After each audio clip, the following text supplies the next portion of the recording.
Começa agora Papo Cabeça, com o Dr. Túlio Sampaio.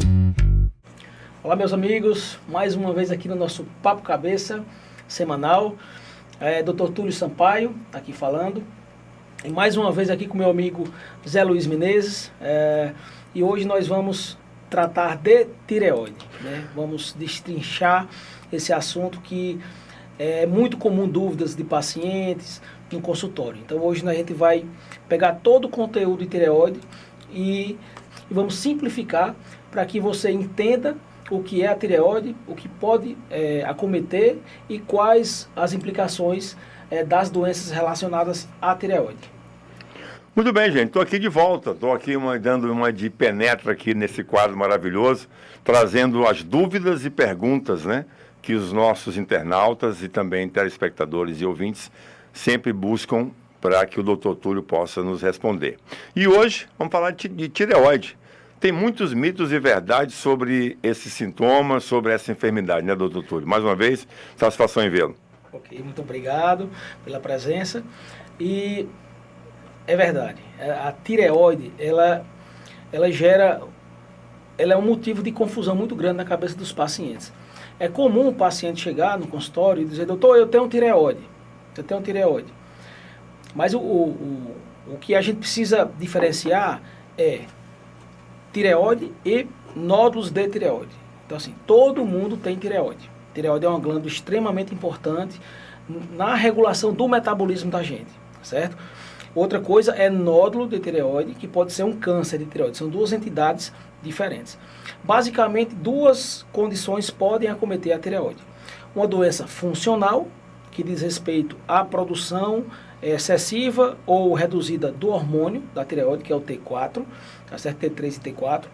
E doenças estruturais, que nesse caminho estão os nódulos benignos e malignos, né? Os cânceres e todo o que envolve essas doenças malignas da tireoide. Então, é importante diferenciar de tireoide de doença da tireoide. Doutor Túlio, se fala muito em hipotireoidismo e tireoide. Qual é a relação? O que é isso, uma coisa ou outra? Existe diferença? Sim. O hipotireoidismo, ele entra no campo das doenças funcionais. Para você entender, a tireoide, ela funciona normalmente através de dois hormônios. Três hormônios, mas na prática dois, né, que é o T4 livre e o TSH. O T4, ele é produzido pela tireoide, certo? E é o que vai regular o metabolismo. Se o T4 está alto, o metabolismo está acelerado. Se o T4 está baixo, o metabolismo está lento, né? E outro hormônio que participa desse link é o TSH, que é o hormônio tiroestimulante, que é produzido lá na cabeça, na glândula hipófise, tá certo? Então, como é que funciona? Se o T4 está normal, o TSH também está normal. Então, digamos que o paciente ele tem uma redução da produção do hormônio. A hipófise percebe isso aí, aumenta o TSH, fazendo com que a tireoide estimule a produção do hormônio. Então, ele começa a produzir hormônio, normaliza o T4, o TSH baixa. Isso é o hipotireoidismo. Né? Isso, naturalmente, o organismo se encarrega. Se encarrega, se não houver nenhuma doença autoimune, né, que eu vou já falar dela, que é a tireoidite de Hashimoto. Né? Então, assim, a tireoide, ela trabalha desses dois hormônios. Então, o que você perguntou é o hipotireoidismo. Então, o que é o hipotireoidismo? É quando a tireoide, ela não está conseguindo produzir aquela quantidade necessária de hormônio. Então, quando o paciente ele tem pouco hormônio, diz que ele tem hipotireoidismo. E já pegando o link aí, falando do hipertireoidismo, é o contrário. O hormônio, quando ele está elevado demais, o T4, a hipófise também percebe e diminui o TSH, fazendo com que diminua o estímulo da glândula à produção do hormônio. Acontece que tem algumas patologias que eles não respondem ao TSH, que são nódulos da tireoide, que são benignos, tá certo? Mas eles são produtores de hormônios. Eu costumo falar com meus pacientes, é um nódulo que enlouqueceu e ele está produzindo hormônio lá e não quer nem saber do TSH, né? Que é exatamente a doença de Plummer, que é um nódulo benigno, produtor de hormônio, mas que tem indicação cirúrgica. Então, às vezes o paciente ele tem um TSH supresso lá embaixo e ele tem um T4 lá em cima. Aí você vai fazer a ultrassom, tem um nódulo. E aí você achando o nódulo e você vendo, associando a presença do nódulo ao hipertireoidismo, obrigatoriamente você tem que solicitar um terceiro exame, que é a cintilografia de tireoide, certo? O que é esse exame? A gente pega um iodo, a tireoide ela é ávida por iodo, né? Na formação, para formar o hormônio. Então, a gente pega um iodo marcado e dá para o paciente. Entendeu? Então, assim, o nódulo, ele é ávido pelo iodo. Então, ele vai captar aquele iodo marcado e você bate uma tomografia, grosseiramente falando para você entender. E aí você vai ver que naquela região tem uma alta captação daquele iodo marcado. Então, você sabe que esse nódulo, ele é produtor de hormônio. Isso aí fecha o diagnóstico de doença de Plummer ou adenoma tóxico, como também é conhecido. Mas pode ser também um bócio tóxico, ou seja, não só o nódulo, toda a glândula ela pode estar alterada, tá certo? Que é uma doença também muito comum, que é a doença de Graves, né? Que é o bócio tóxico. É um bócio que ele produz hormônio a despeito do TSH, né? E caracteriza como hipertireoidismo. Então, essas duas patologias, hipo e hipertireoidismo, dizem respeito a doenças funcionais da glândula, né, em que normalmente é manejado pelo endocrinologista, que maneja muito bem essas patologias. Muito interessante. É mito ou é verdade que quem tem tireoide ou hipertireoidismo engorda? Pronto. Na verdade, é um mito quem tem hipotireoidismo. Porque o que acontece? Quando você tem um hipotireoidismo, o metabolismo está baixo. Tá certo? Então o paciente ele fica mais lentificado. Quais os sintomas para você que está nos ouvindo de hipotireoidismo? É aquele paciente que tem uma sensação de cansaço constante, né? De fadiga constante. É o paciente que ele tem uma labilidade emocional, ou seja, ele chora com facilidade, qualquer coisa ele chora. O cabelo começa a cair, né? As unhas quebradiças, né? O paciente fica mais sonolento, né? Isso aí são sintomas de hipotireoidismo, não são exclusivos do hipotireoidismo, mas fazem parte, né, do hipotireoidismo. E também a retenção de líquido. Então o paciente ele tem uma maior retenção de líquido, o que faz com que ele ganhe peso, mas não de massa gorda, mas de retenção hídrica. Então o paciente realmente que tem um hipotireoidismo, ele tem uma tendência a ser mais demasiado, mais inchado. Entendi. E ele cursa realmente com esse aumento de peso. Me diga uma coisa, estão aqui perguntando o Roberto Júnior, o principal sinal do câncer da tireoide é mesmo um caroço, um nódulo? Pronto, exatamente, ele está correto. O câncer de tireoide, ele se manifesta através de um nódulo, certo? O nódulo de tireoide, a imensa maioria deles são benignos, cerca de 90% a 95% de todos os nódulos de tireoide, eles são benignos. Apenas 5 a 10 são malignos. Então, assim, a primeira coisa que o paciente pode sentir ou não, que ele pode ter um câncer de 1 centímetro que ele não consiga sentir e esse câncer está lá. O que não levanta a indicação de você fazer um rastreio. Por quê? O câncer de tireoide, a gente sabe que é um câncer muito indolente. É um tumor menos agressivo, é um tumor fácil de tratar, por mais que seja um câncer, e nós devemos tratar como tal, com todo respeito, né? Mas o câncer de tireoide ele é mais tranquilo de tratar, sobretudo o mais comum, que é o carcinoma papilífero, né, com a variante clássica. Mas nós não indicamos na nossa especialidade aquela ultrassonografia que você faz para rastreio. Mas, assim, necessariamente esse nódulo, ele significa ser um câncer? Não necessariamente. A imensa maioria é benigno.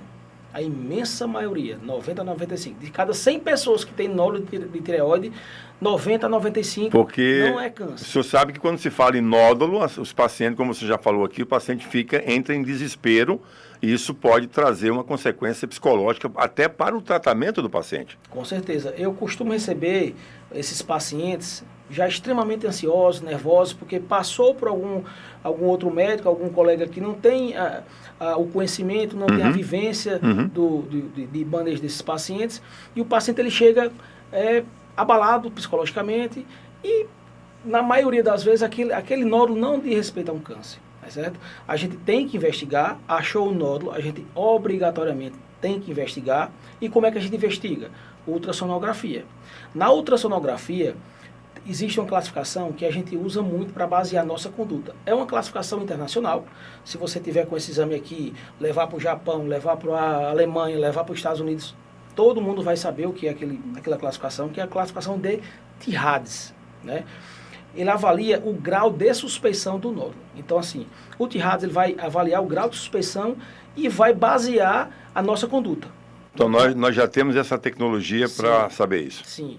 Então, assim, não é todo nódulo que precisa ser puncionado. Sim. Em absoluto. Né? A gente vai puncionar de acordo com o grau de suspeição. O T-Radius ele tem cinco números, né? Ele vai de 1 a 5. O T-Radius 1 é cisto, né? Cisto não tem o que fazer, não precisa puncionar, não precisa nem acompanhar. Deixa ele lá quietinho, que ele vai viver a vida toda quietinho. O T-Radius 2 é uma lesão benigna, não tem indicação de puncionar. O T-Radius 3 é aquele nódulo que tem alguns sinais de suspeição, mas baixa suspeição. Então, quando é que a gente punciona o T-Radius 3? Quando ele tem acima de 2,5 centímetros. Então, isso por tamanho. Então, a classificação é pelo tamanho. Pelo tamanho, porque assim, o T-Radius ele avalia 5 critérios. O tamanho, a forma, as margens, tá certo? A tonalidade dele. Densidade também? E se ele tem microcalcificação ou não. Entendi. Então, o ultrassonografista ele vai avaliar aquele nódulo e vai pontuando. T-Radius 3, né, é aquele nódulo que tem algumas, mas são baixas. Então, T-Radius 3 a gente funciona acima de 2,5, a nódulo de baixa suspeição. T-Radius 4, moderada suspeição. Funcionamos acima de 1,5, certo? T-Radius 5, acima de 1 centímetro. Então, assim, a grosso modo, só existe indicação de punção de nódulo acima de 1 centímetro, se for um T-Radius 5 de alta suspeição. Isso numa conversa com o paciente, você pode solicitar esse exame, doutor? Sim, com certeza. Pelo sintoma? Pela percepção do paciente, né, se ele percebe o nódulo, eu solicito ultrassom. Ou então ele foi para uma consulta de outra coisa, e aí eu sempre avalio todo o pescoço. Sim. E na minha avaliação, muito embora não seja uma queixa do paciente, eu percebo o nódulo. Opa, percebi o nódulo, eu vou pedir ultrassom. Isso é um exame de toque? O exame físico, o exame físico é quando a gente avalia todo o pescoço do paciente através da palpação. Sim. Né? Que é extremamente importante. Extremamente importante que você faça um exame muito criterioso, porque é isso que vai basear a nossa conduta dali para frente. Entendi. Então, examinei o paciente, notei o nódulo, vai solicitar já ultrassom. alerta o sinal ali de algum sinal amarelo para poder verificar o que é. Isso. Não significa dizer que já é um problema sério. Não, em absoluto. Na ultrassom, mostrou um nódulo? Ok. Esse nódulo, ele é de alta suspeição? É. Acima de 1 centímetro? É. Punção. Certo? E aí, quando você faz a punção, já entra em outra classificação, que é a de Bethesda. Essa daí já é uma classificação que já pega células, é uma biópsia, né? Sim. É uma biópsia por agulha fina. Então, você pega células daquele nódulo e o patologista vai avaliar, né? E ele vai avaliar de 1 a 6. Né? 1 não pegou nenhuma célula, então tem que repetir a punção. O 2 é benigno, chance de 3%. O 3 é indeterminado, o patologista viu alguma coisa lá, né? E a indicação do 3 é você repetir a punção com 3 meses, tá certo? O 4 sofreu uma alteração recentemente, que se transformou também no indeterminado, tá certo? Mas, no grosso modo, 4 já é considerado suspeito. 5, também suspeito. E 6... Aí já é uma situação... É câncer. É câncer. Né? O Bethesda 6, ele tem uma chance de 98% de constatar que é câncer. De ser câncer. Mas aí, tendo a constatação quanto antes, o tratamento fica menos agressivo. Com certeza. O tratamento do nódulo de tireoide, quando há indicação de tratar, ele é cirúrgico. Não existe medicamento. Muitos pacientes, doutor, tem um remédio para passar? Não, não tem. O tratamento de nódulo de tireoide é igual à cirurgia. Se for suspeito ou câncer. Eu costumo dizer para meus pacientes que basicamente temos 3 indicações de operar tireoide. Câncer, suspeita de câncer, e nódulo benigno, quando ele é acima de 3,5 a 4 centímetros, dependendo da literatura. Então, você está autorizado a operar um nódulo acima de 3,5 centímetros, benigno. Em alguns casos, nódulo de 2 centímetros, benigno, mas a paciente é magrinha, é um nódulo no istmo, gera um incômodo àquela paciente, o pessoal fica perguntando, e aí isso aí a gente também, depois de uma conversa com a paciente sobre os riscos da cirurgia, a gente também está respaldado se indicar uma cirurgia. Muito bem. Cirurgia é o nosso tema final aqui do nosso bate-papo com o Dr. Túlio, mas uma última pergunta aqui dessa dúvida sobre tireoide, Dr. Túlio. Câncer de tireoide pode não manifestar sintomas ou sinais? Paulo José está perguntando. Com certeza. Na verdade, o câncer de tireoide, raramente ele causa sintoma. Raramente. Né? Quando ele vem causar sintoma, é quando ele já está ou invadindo o nervo da fala, que vou falar daqui a pouco sobre a cirurgia, né? Ou então ele já está invadindo o esôfago. Então o paciente ele tem dificuldade de engolir quando está... Mas não é a regra. A regra é que o paciente tem um nódulo e ele não saiba nem que tem, tá certo? Como eu falei no começo, o câncer de tireoide ele é muito lento. Então para um paciente ele desenvolver uma metástase no pescoço, leva anos a fio, né? Por isso que a gente tende a não tratar o câncer de tireoide de forma mais agressiva. Né? Claro que vai depender de cada caso. Entendi. A Francisca Maria, o Paulo Júnior pergunta: câncer de tireoide só ocorre após os 50 e câncer de tireoide só ocorre em mulheres? Não, isso é outro mito. Né? Na verdade é o seguinte, a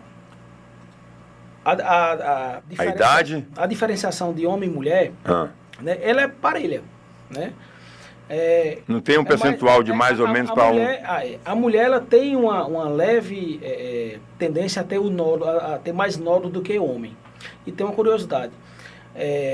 O nódulo no homem é mais comum câncer. Entendeu? É mais comum... Ser câncer. A distribuição de nódulo, sim, a mulher ela tem uma predisposição maior por questões hormonais e tudo. Mas o nódulo no homem, ele tem mais chance de ser o câncer. Tá certo? Interessante. E a questão da faixa etária também, isso é mito? Pode acontecer em qualquer idade, inclusive, recentemente, não fui eu que operei, mas recebi um paciente no meu consultório de 8 anos que tinha sido operado por um câncer de tireoide.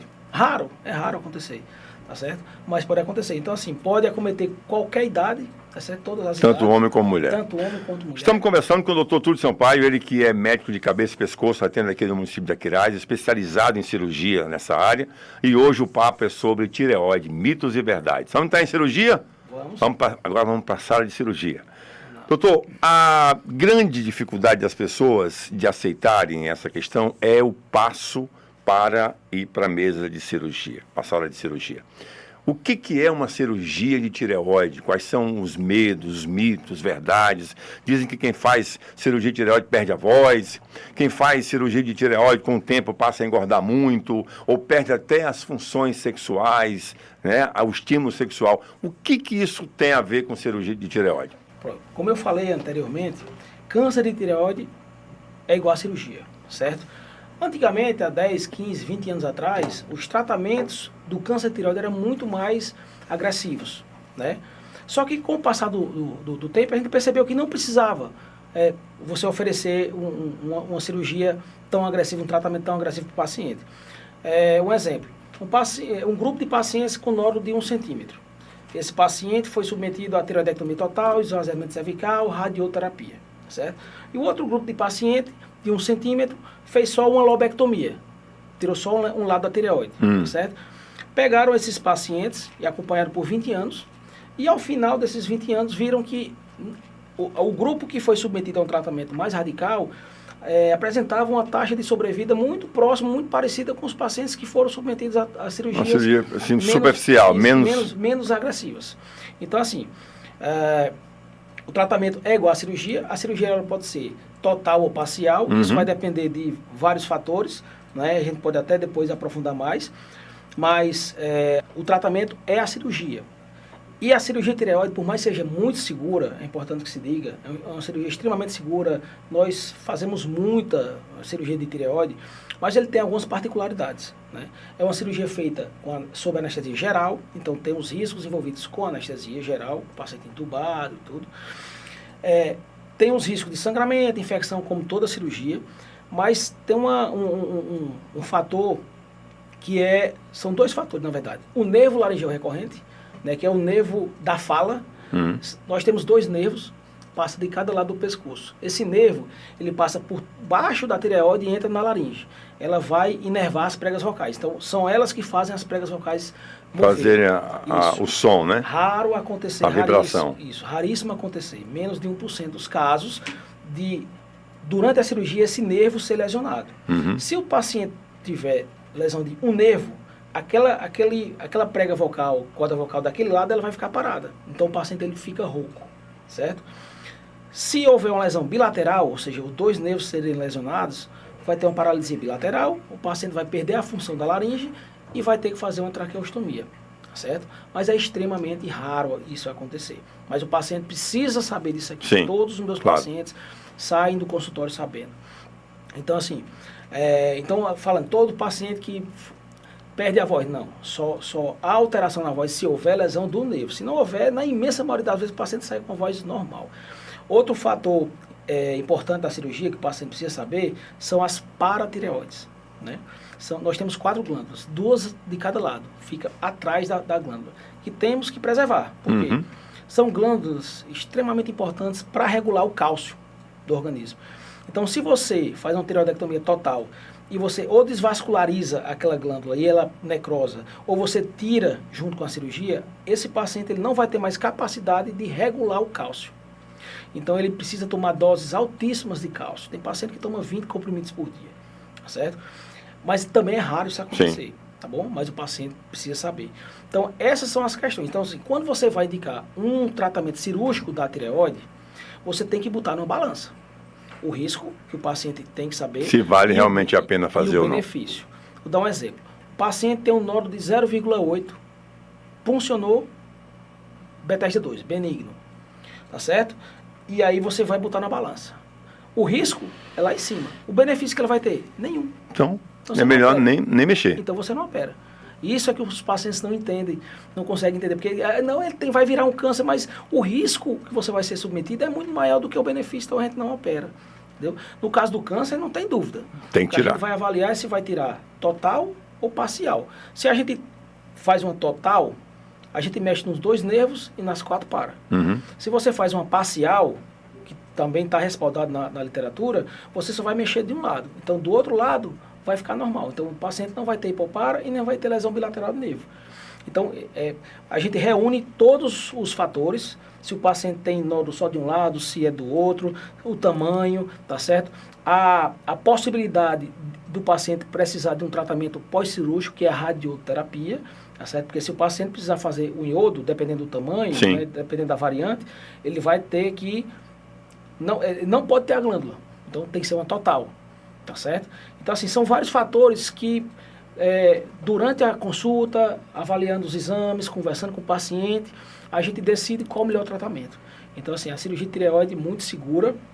É isso que eu ia perguntar. O paciente pode ficar tranquilo que hoje é extremamente seguro fazer uma cirurgia de tireoide? Com certeza, é muito seguro, mas ele precisa saber que isso pode acontecer. Não é considerado um erro médico. Erro médico o pessoal confunde muito erro médico e complicação cirúrgica. Sim. Né? O erro médico é uma pessoa ser operada de tireoide e ficar uma gás lá dentro. É como se um médico de estômago for fazer uma operação no intestino e furar o intestino. Aí é um erro médico. Deixar uma gás e uma compressa lá dentro. É um erro médico. Entendi. Outra coisa é a complicação que está descrita na medicina. Então, assim, a complicação ela pode acontecer. Existe uma taxa de acontecimento. O que a gente precisa ver é o seguinte, o índice é menos de 1%. Se você faz tireoidectomias e você tem um índice de 30%, tem alguma coisa errada. Verdade. Entendeu? Então, assim, só não complica a cirurgia quem não opera. Né? Toda cirurgia é passível de complicação. Claro, a gente sempre faz a cirurgia da melhor forma possível, com o menor risco para o paciente. Claro, tá claro. Certo? Mas é uma cirurgia considerada extremamente segura e que o paciente ele pode ficar tranquilo que na imensa maioria das vezes a cirurgia tudo corre bem. Da melhor forma possível. Bom, doutor Túlio Sampaio falando de tireoide, cirurgia, tratamento, sintomas, pós-operatório, tudo isso é uma forma da gente prestar esse serviço para você através da presença do doutor Túlio aqui com essa sua capacidade didática de explicar para a gente como paciente como é fácil você tratar de uma enfermidade como essa, apesar de que existem mitos e verdades sobre isso. Doutor, obrigado mais uma vez por essa oportunidade. Fico muito feliz de estar podendo ser o porta-voz de muitas dúvidas e perguntas dos seus pacientes e que, se Deus quiser, nosso próximo encontro seja de muito bate-papo e outras informações importantes. Obrigado, viu? Eu que agradeço aqui a sua presença, que engrandeceu muito o debate e a conversa, né? E está convidado aqui a vir mais Cadeira vezes. cativa. Né? Cadeira cativa. Né? E agradeço mais uma vez a presença. Muito obrigado. Obrigado, um abraço a todos. Papo Cabeça, com o Dr. Túlio Sampaio. E você, meu amigo, minha amiga, que não me segue ainda nas redes sociais, ou que me segue e ficou alguma dúvida que não foi tratada aqui, você pode deixar meu direct, tanto no Instagram, no YouTube, TikTok ou Facebook, tá certo? Dr. Túlio Sampaio, Túlio com 2 L's, pode deixar mensagem lá no direct que eu vou estar respondendo assim que possível e trazendo aqui sua dúvida aqui para o nosso Papo Cabeça. Aqui no Aquiraz eu atendo na clínica Medleste, que se localiza ali na frente do Hospital Municipal de Aquiraz, quinzenalmente todas as quintas-feiras pela manhã, ok? Então, até a próxima, muito obrigado. Você ouviu Papo Cabeça com o Dr. Túlio Sampaio. Dr. Túlio Sampaio é médico cirurgião cabeça e pescoço. CRM Ceará 14872. RQE 13448.